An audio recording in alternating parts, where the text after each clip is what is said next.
Bonjour très chers amis les Verseaux et soyez le bienvenu sur ma chaîne Intuition des Sérines et j'espère que vous êtes bien. Allez, c'est parti. Il y a une fréquence particulière qui appartient aux personnes qui ont accédé à une véritable abondance. Une fréquence qu'on ne peut pas imiter. Une fréquence qui ne s'achète pas avec un compte en banque déjà rempli. Une fréquence qui s'installe d'abord à l'intérieur et qui ensuite, et seulement ensuite, attire l'extérieur correspondant.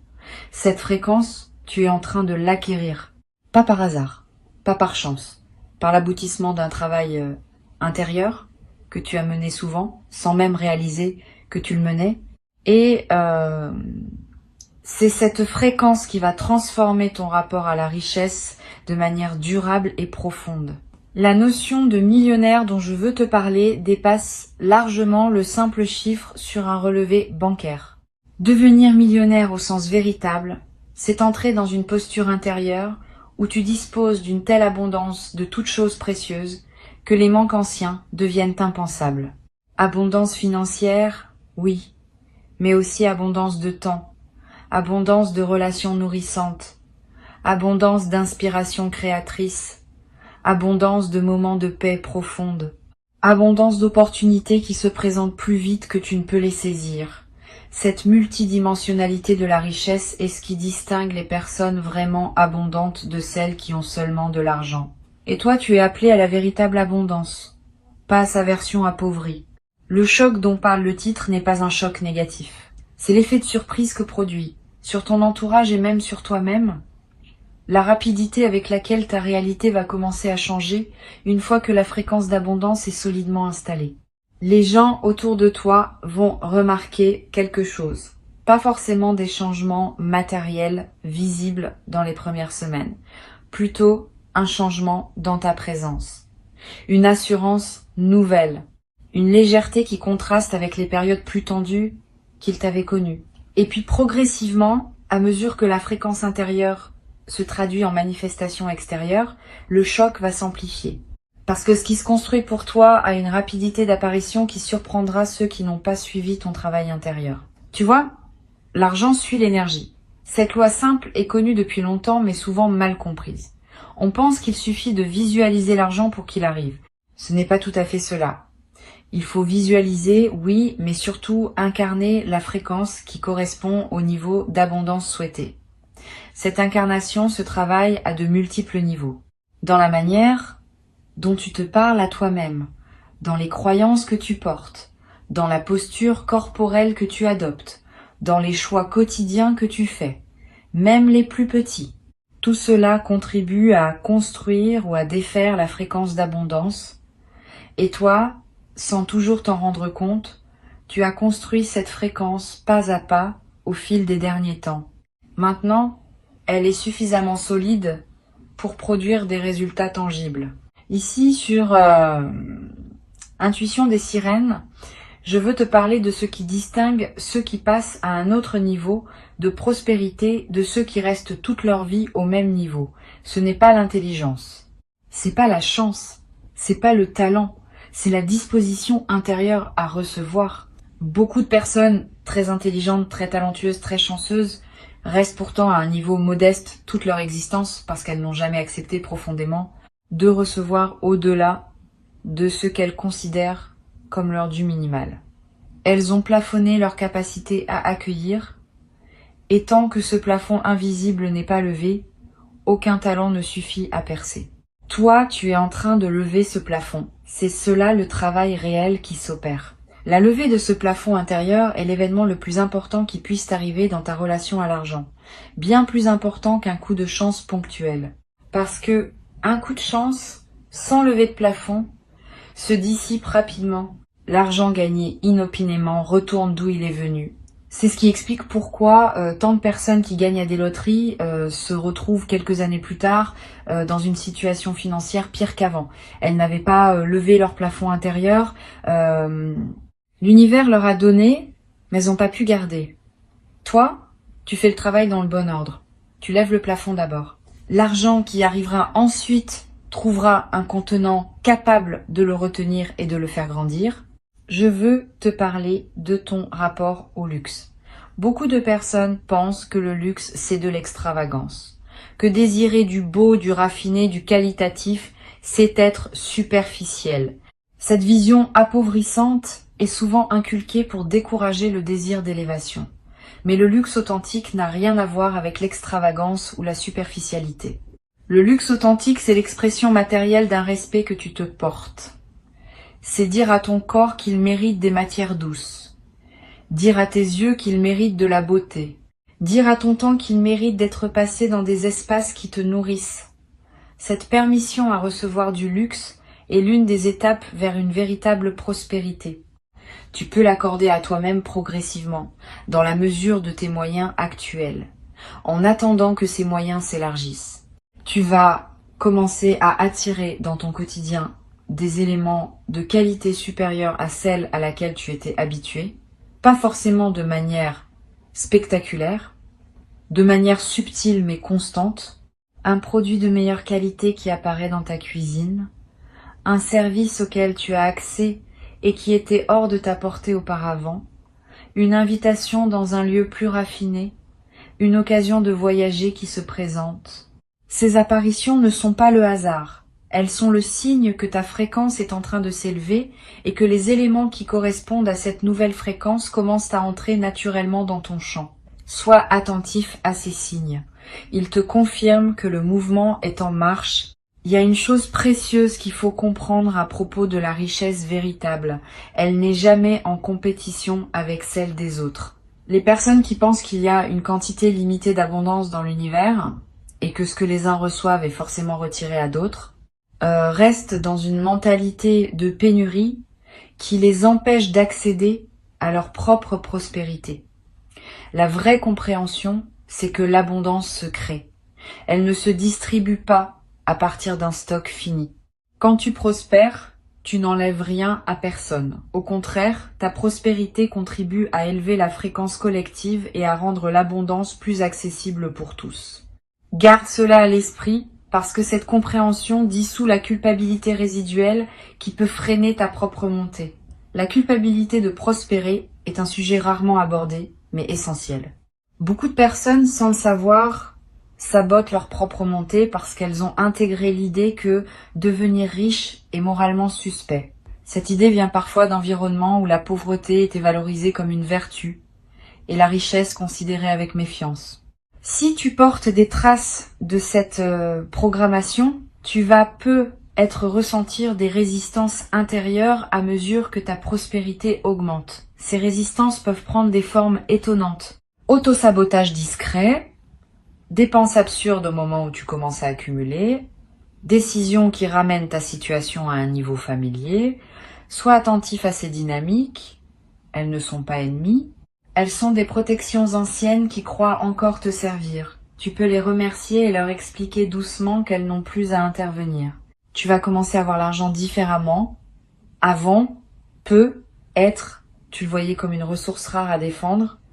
Maintenant, tu vas commencer à le voir comme une énergie qui circule à travers toi. Cette différence de perception change tout. Quand tu vois l'argent comme rare, tu te crispes à chaque dépense. Et cette crispation envoie à l'univers le message que tu es en mode pénurie, ce qui attire à toi davantage de pénurie. Quand tu vois l'argent comme une énergie qui circule, tu peux dépenser avec joie pour ce qui te nourrit, parce que tu sais que d'autres entrées vont suivre. Cette confiance en la circulation est l'une des marques distinctives des personnes vraiment abondantes. Elles ne s'agrippent pas à l'argent, elles le laissent passer à travers elles, en le multipliant au passage. Il y a quelque chose de très spécifique qui va se passer dans ta perception du temps. Les personnes en pénurie financière ont souvent une perception du temps déformée par l'urgence. Elles vivent dans la précipitation parce que chaque heure compte pour gagner de quoi survivre. Les personnes en abondance financière vivent dans une autre relation au temps. Elles peuvent prendre le temps de réfléchir avant de décider. Elles peuvent attendre la bonne opportunité plutôt que se précipiter sur la première venue. Elles peuvent investir dans le long terme sans que cela mette leur quotidien en péril. Cette dilatation du temps disponible est l'un des effets les plus précieux de la véritable abondance. Et tu vas commencer à la goûter. Tu vas remarquer que tu as plus de temps pour respirer, pour choisir, pour vivre. Tu vas te demander concrètement d'où va venir cette montée financière. La réponse honnête, c'est que les canaux par lesquels l'argent peut arriver sont multiples et que la vie est créative dans la manière dont elle organise ses arrivées. Cela peut venir d'un projet professionnel qui décolle. Cela peut venir d'une opportunité d'investissement bien sentie. Cela peut venir d'une activité parallèle qui prend de l'ampleur. Cela peut venir d'une rencontre qui ouvre des portes. Cela peut venir de plusieurs canaux qui se combinent. Ne fixe pas ton attention sur un canal unique. Reste ouvert à toutes les directions. L'univers n'aime pas être dirigé sur la manière dont il doit te livrer ce qui t'est destiné. Il préfère que tu fasses confiance à son inventivité. Sur Intuition des sirènes, je tiens à insister sur l'importance de la patience active dans cette phase. La patience active n'est pas la passivité. C'est une attitude qui combine la confiance que les choses vont se manifester avec l'engagement à faire ce qui est à ta portée chaque jour. Tu ne restes pas assis à attendre. Tu agis, mais sans précipitation. Tu plantes des graines, sans déterrer constamment pour voir si elles ont germé. Tu fais ce qui est juste à faire à l'instant présent, et tu laisses l'avenir se construire à son propre rythme. Cette patience active est l'un des secrets les mieux gardés des personnes qui réussissent vraiment leur parcours de prospérité. Elles ne forcent pas, elles cultivent.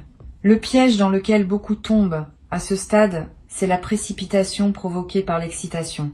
Quand on commence à sentir que les choses bougent, on a tendance à vouloir accélérer artificiellement le mouvement, à multiplier les projets en même temps, à s'engager dans plusieurs directions, à épuiser son énergie dans une frénésie d'action qui finit par tout déstabiliser. Évite ce piège. Reste centré. Choisis tes engagements avec discernement. Mieux vaut mener 3 projets jusqu'au bout que d'en commencer 10 qui resteront tous en suspens. La concentration est l'ami de la prospérité, la dispersion est son ennemi. Tu vas développer, à mesure que ta fréquence s'élève, une capacité de discernement qui te permettra d'identifier rapidement les opportunités qui en valent la peine. Aujourd'hui, peut-être tu hésites encore. Tu te demandes si telle proposition est intéressante ou non. Tu pèses longuement le pour et le contre. Cette hésitation va diminuer. Tu vas développer une lecture instinctive des situations. Tu sauras presque immédiatement si un projet est aligné avec toi ou non. Cette capacité est extrêmement précieuse parce qu'elle te permet de gagner un temps considérable et d'éviter les engagements stériles qui consomment de l'énergie sans rien produire en retour. L'une des qualités les plus importantes des personnes véritablement abondantes, c'est leur capacité à dire non. Tu vas développer cette capacité à un niveau que tu n'avais pas connu. Tu vas dire non à des opportunités qui semblaient intéressantes mais qui ne sont pas pour toi. Tu vas dire non à des relations qui drainent ton énergie. Tu vas dire non à des engagements qui ne servent pas tes priorités profondes. Cette capacité à refuser n'est pas de la dureté. C'est du respect envers ce qui te tient vraiment à cœur. Chaque non bien placé crée de l'espace pour un oui plus aligné. Et c'est dans cet espace libéré par les bons refus que les véritables opportunités peuvent venir s'installer. Tu vas remarquer que ton style commence à évoluer, pas seulement vestimentaire, même si cela peut en faire partie. Plus globalement, ton style de vie, ta manière de t'exprimer, tes choix quotidiens. Tout cela va se raffiner progressivement, sans effort, presque sans que tu le décides. C'est l'effet naturel de l'élévation de ta fréquence. Tu te mets à choisir naturellement ce qui correspond à la version plus prospère de toi-même. Et ces choix renforcent à leur tour la fréquence, dans une boucle vertueuse. Plus tu agis comme une personne abondante, plus tu deviens une personne abondante, et plus l'abondance se manifeste dans ton extérieur.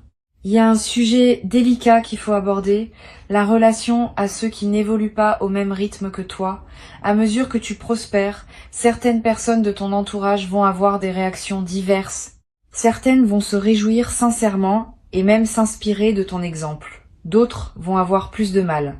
Elles pourront ressentir une jalousie qu'elles n'osent pas nommer, ou faire des remarques piquantes, ou prendre leur distance. Ne le prends pas personnellement. Ces réactions ne disent rien de toi.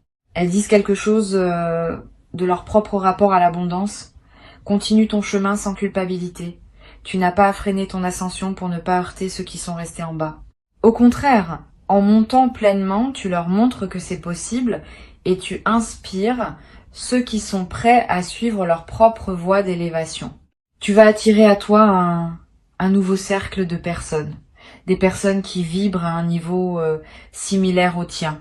Des personnes qui ont elles aussi accédé à une certaine prospérité ou qui sont en chemin pour y accéder. Ces nouvelles relations seront stimulantes. Elles t'apporteront des perspectives, des opportunités, des inspirations que tes anciennes relations ne pouvaient pas t'apporter. Ce n'est pas un jugement sur tes anciennes relations, c'est simplement que chaque niveau de fréquence attire des relations correspondantes. Tu n'as pas à abandonner tes amis anciens si la connexion reste réelle. Mais tu vas naturellement compléter ton cercle avec des présences qui correspondent à qui tu deviens. Quelque chose va se passer dans ta posture corporelle elle-même. C'est observable. Les personnes qui accèdent à une véritable prospérité se tiennent différemment. Elles occupent l'espace différemment. Pas avec arrogance, avec aisance. Tu vas remarquer que tu te tiens plus droit, sans avoir à y penser. Que tu prends ta place dans une pièce sans te faire petit. Que tu parles avec un débit plus posé, parce que tu n'as plus l'urgence de prouver quoi que ce soit. Ces transformations physiques sont à la fois la conséquence et le renforcement de ton élévation intérieure. Le corps suit la conscience et la conscience suit le corps. C'est une boucle dans les deux sens. Tu vas commencer à apprécier des plaisirs simples avec une intensité nouvelle. C'est l'un des paradoxes intéressants de la véritable abondance. Plus on devient abondant, plus on goûte profondément les choses simples. Le café du matin devient un moment précieux. La promenade dans un parc devient un luxe. La conversation avec un proche devient une richesse. Cette intensification du goût pour le simple est l'un des marqueurs des personnes vraiment riches intérieurement, par opposition à ceux qui n'ont accumulé que de l'argent sans avoir travaillé leur conscience. Tu fais le travail dans le bon sens. Tu vas devenir riche en goût autant qu'en moyens. Sur Intuition des sirènes, j'observe régulièrement que les personnes qui réussissent à transformer durablement leur situation financière partagent une caractéristique commune. Elles ont fait la paix avec leur passé financier, tous les épisodes de manque, toutes les erreurs commises avec l'argent, tous les regrets, tous les moments où elles ont accepté moins que ce qu'elles méritaient. Tout cela a été relâché, pardonné, intégré comme partie d'un parcours. Sans cette paix avec le passé, le futur peine à se construire, parce que les blessures non guéries du passé continuent à émettre des signaux de pénurie qui contredisent les nouvelles intentions de prospérité. Fais ce travail de paix. Pardonne-toi. Pardonne aux situations. Libère-toi de ce qui t'attache encore à des regrets financiers anciens. Cet acte de libération crée la marge nécessaire pour que la prospérité nouvelle puisse vraiment s'installer. Il existe un mode opératoire des personnes vraiment abondantes que tu vas adopter naturellement. Ce mode consiste à toujours penser en termes d'investissement plutôt qu'en termes de dépenses.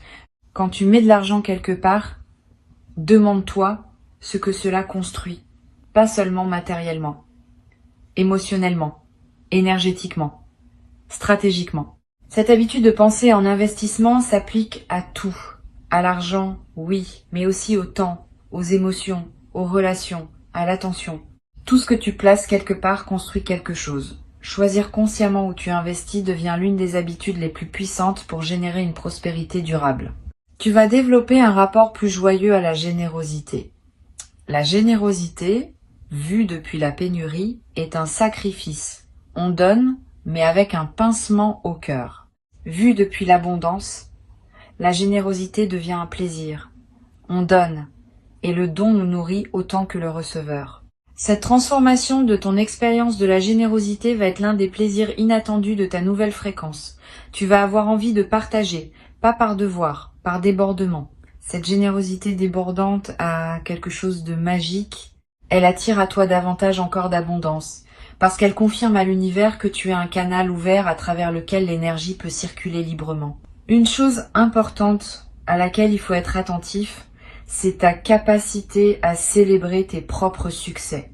Beaucoup de personnes réussissent des choses remarquables et passent immédiatement à la suite sans prendre le temps de savourer ce qu'elles ont accompli. Cette absence de célébration est un sabotage subtil. Elle envoie au cerveau le message que ces succès ne comptent pas vraiment Et peu à peu, le cerveau cesse de produire les efforts nécessaires pour générer des succès qui ne seront pas honorés. Au contraire, célébrer même tes petites victoires renforce ta capacité à en générer de plus grandes. Apprends à fêter, à marquer les étapes, à te dire bravo. Cette pratique simple multiplie la fréquence à laquelle les bonnes nouvelles se présentent à toi. Tu vas vivre dans les périodes qui viennent des moments où tu te diras que tout cela ressemble presque à un rêve. Ces moments-là, savoure-les pleinement. Ne te précipite pas pour les expliquer ou les rationaliser. Laisse-toi simplement émerveiller par le fait que ta vie est en train de prendre une autre forme. Cet émerveillement est en lui-même un acte spirituel. Il honore ce qui se manifeste. Il maintient l'ouverture nécessaire pour que d'autres manifestations puissent suivre. Les personnes qui perdent leur capacité d'émerveillement coupent involontairement le flux de ce qui pouvait continuer à les surprendre. Garde cette capacité intacte. Émerveille-toi souvent. Ta créativité va connaître une expansion notable. La créativité est intimement liée à la prospérité car c'est par elle que de nouvelles solutions, de nouveaux services, de nouveaux produits peuvent émerger. Tu vas avoir des idées, plus d'idées que d'habitude, des idées variées. Certaines pourront être monétisées directement, d'autres enrichiront ta vie sans passer par l'argent. Toutes méritent ton attention. Note-les quelque part. Une idée qui n'est pas notée a tendance à s'évaporer. Une idée notée garde une chance de germer plus tard, parfois bien plus tard, dans des circonstances que tu n'avais pas anticipées. Tu vas peut-être découvrir, avec surprise, que des compétences que tu pratiquais sans y prêter attention ont une valeur que tu n'avais pas mesurée. Ce que tu fais facilement, naturellement, presque sans effort, peut être très demandé par d'autres. C'est l'une des erreurs les plus communes de penser que ce qui est facile pour soi est facile pour tout le monde. C'est pas vrai. Ta facilité dans un domaine est souvent le signe d'un talent réel, qui peut devenir une source de revenus si tu apprends à le proposer. Examine ta vie. Quelles sont les choses que tu fais sans y penser et que les gens autour de toi te demandent souvent? C'est peu. Être par là que se trouve une partie de ta voie de prospérité. Il existe une qualité particulière dans le rapport au risque qu'il faut développer pour accéder à une plus grande prospérité. Trop de prudence empêche d'avancer. Trop d'imprudence ruine. L'équilibre entre les deux s'apprend. Tu vas développer cet équilibre. Tu vas savoir quand prendre un risque mesuré et quand attendre. Cette intelligence du risque est l'une des compétences les plus précieuses dans le parcours de prospérité. Elle ne s'enseigne pas dans les livres. Elle se développe par la pratique, par l'observation, par l'écoute de ton intuition. Et tu es en train de la développer à ton rythme au fil des décisions que tu prends. Tu vas remarquer que ton sommeil change. Quand on est en pénurie, le sommeil est souvent agité par les préoccupations. Quand on entre dans l'abondance, le sommeil devient plus paisible. Tu vas dormir mieux. Tu vas te réveiller plus reposé. Cette amélioration du sommeil est à la fois la conséquence et le moteur de ta prospérité. Un cerveau bien reposé prend de meilleures décisions, capte mieux les opportunités, gère mieux les défis. C'est un cercle vertueux, et tu y entres pleinement maintenant. L'argent n'est qu'une mesure, pas une finalité. Il mesure la fluidité avec laquelle l'énergie circule à travers ta vie. Quand l'énergie circule largement, l'argent est abondant. Quand l'énergie est bloquée, l'argent se raréfie. Toute ta démarche, donc, devrait viser à fluidifier l'énergie qui te traverse. Cela passe par la santé du corps, par la qualité des relations, par la résolution des situations en suspens, par l'expression authentique de qui tu es. Plus tu deviens fluide intérieurement, plus l'argent circule librement à travers ta vie. Cette compréhension globale de la prospérité est ce qui distingue les approches superficielles des approches qui produisent des transformations durables. Pendant que tu écoutes ces mots, quelque chose se reconfigure en toi. Tu n'as pas besoin de comprendre exactement quoi. Tu peux simplement faire confiance au processus. Ta fréquence intérieure est en train de s'accorder à une réalité plus abondante. Et cette nouvelle fréquence va commencer à magnétiser à toi des situations, des personnes, des opportunités qui correspondent à ce niveau plus élevé. Le travail s'opère pendant que tu vis ta vie quotidienne, sans que tu aies besoin de faire quelque chose de spécifique. Cette compréhension peut soulager une partie de la pression que tu pourrais te mettre. Tu n'as pas à forcer la prospérité. Tu as simplement à devenir compatible avec elle. Et cette compatibilité se construit organiquement, à mesure que tu honores le travail intérieur que tu as déjà engagé. Tu vas, à un moment, avoir envie de remercier quelqu'un, quelque chose, l'univers, la vie, peu importe le mot que tu mettras dessus. Ce mouvement de gratitude qui surgira sera spontané, presque irrépressible. Suis-le. La gratitude exprimée multiplie ce pourquoi tu es reconnaissant. C'est l'un des mécanismes les plus puissants de la prospérité durable. Plus tu remercies, plus tu reçois de raisons de remercier. Plus tu honores ce qui arrive, plus arrivent des choses à honorer. Cette boucle est simple mais infiniment puissante, et elle se déclenche naturellement quand on entre dans la véritable abondance. Garde ces mots avec toi. Reviens-y quand tu en auras besoin. Le chemin de prospérité que tu t'apprêtes à parcourir n'est pas linéaire, mais il est sûr. Il connaît son rythme. Il connaît sa direction. Tu n'as qu'à rester aligné, ouvert, confiant. Avant de te quitter, je veux te transmettre quelques perspectives supplémentaires qui te seront utiles dans cette traversée. La première concerne la manière dont l'abondance interagit avec ton système nerveux. Beaucoup de personnes qui n'ont jamais connu l'abondance ont un système nerveux qui s'est habitué au stress de fond constant lié à la pénurie. Quand l'abondance commence à arriver, ce système nerveux peut paradoxalement résister parce que le calme nouveau est inconnu et donc inconfortable. Tu pourrais te trouver à recréer du stress artificiellement, par habitude, parce que le calme te déstabilise. Sois attentif à ce phénomène. Ne sabote pas ton propre apaisement. Apprends à habiter le calme, à le tolérer, puis à le savourer. Cela demande un peu de pratique, mais c'est l'une des compétences essentielles pour ancrer durablement la prospérité dans ta vie. Une deuxième perspective importante concerne ta relation à la lenteur. Dans une mentalité de pénurie, tout est urgent. Dans une mentalité d'abondance, la lenteur devient possible, pas la paresse. La lenteur consciente, qui permet de savourer, de réfléchir, de choisir avec discernement. Apprends à ralentir, surtout au moment où des opportunités se multiplient. Le réflexe de tout vouloir saisir en même temps peut te faire perdre la qualité de présence nécessaire pour bien gérer ce qui arrive. Une décision prise dans la lenteur produit souvent de meilleurs résultats qu'une décision prise dans la précipitation. Cette compétence de ralentir au bon moment est l'une des marques distinctives des personnes qui prospèrent durablement. Tu vas découvrir aussi qu'il existe une forme particulière de plaisir liée à la construction patiente. Voir quelque chose grandir progressivement à partir de presque rien procure une satisfaction qui dépasse celle des gains rapides. Quand tu construis pierre par pierre, tu développes un attachement à ce que tu construis qui te rend plus capable de le préserver dans la durée. Les fortunes acquises rapidement sans construction préalable sont souvent perdues rapidement, parce que celui qui les reçoit n'a pas développé la conscience nécessaire pour les habiter. Toi, tu es en train de construire, et cette construction patiente est ton meilleur garant de durabilité. Une troisième chose à savoir concerne l'éducation continue. Les personnes vraiment prospères sont presque toujours des apprenants permanents. Elles ne cessent jamais de se former, de lire, d'écouter, d'observer.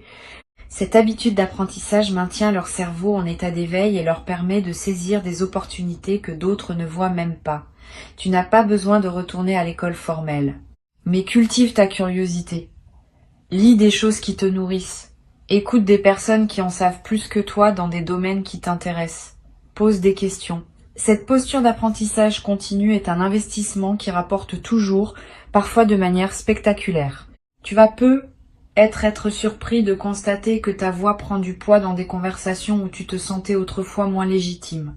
Ce n'est pas que ta voix ait changé, c'est que la fréquence qui l'accompagne a changé.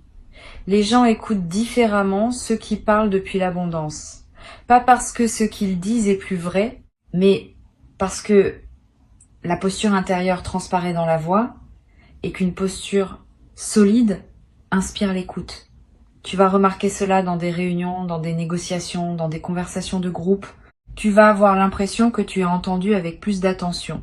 Ce n'est pas une illusion, c'est l'effet réel de ta nouvelle fréquence.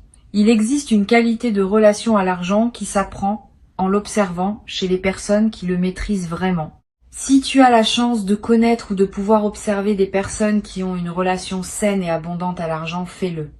Pas pour les imiter superficiellement, mais pour absorber par osmose leur manière d'être avec l'argent. La présence des personnes prospères est en elle-même un enseignement, leur calme face aux chiffres, leur capacité à parler d'argent sans gêne, leur générosité naturelle, leur stratégie discrète. Tout cela se transmet par contact, sans qu'il soit nécessaire de demander explicitement. Cherche cette compagnie quand tu peux. Tu vas devoir aussi apprendre à être à l'aise avec les conversations financières. Beaucoup de personnes restent dans des situations financières médiocres parce qu'elles évitent ces conversations. Elles n'osent pas négocier leur rémunération. Elles n'osent pas réclamer ce qui leur est dû. Elles n'osent pas parler argent dans leur couple. Cet évitement leur coûte beaucoup.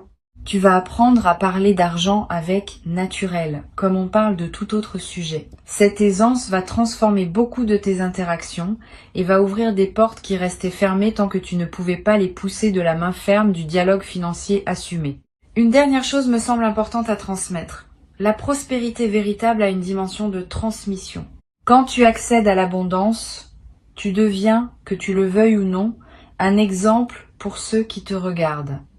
Ce que tu fais de ta prospérité enseigne autant que ce que tu en dis. Si tu deviens prospère et que tu restes humain, généreux, présent, accessible, tu enseignes que la prospérité ne déshumanise pas. Si tu deviens prospère et que tu te coupes des autres, tu enseignes le contraire. Sois conscient de cette dimension. Tu n'as pas à porter cette responsabilité comme un fardeau, mais à l'habiter avec dignité. Ta prospérité bien vécue contribue à élever la perception collective autour de la richesse. Et cette élévation collective rend la prospérité plus accessible pour d'autres après toi. Et un jour, dans pas si longtemps, tu regarderas en arrière et tu verras à quelle vitesse les choses ont basculé. Tu te diras que tout cela semblait pourtant impossible il y a peu. Et tu sauras que cette transformation a été le fruit d'un travail intérieur qui ne demandait qu'à porter ses fruits et qui les porte maintenant pleinement. Bienvenue dans la version plus abondante de ta vie. Elle t'attendait depuis longtemps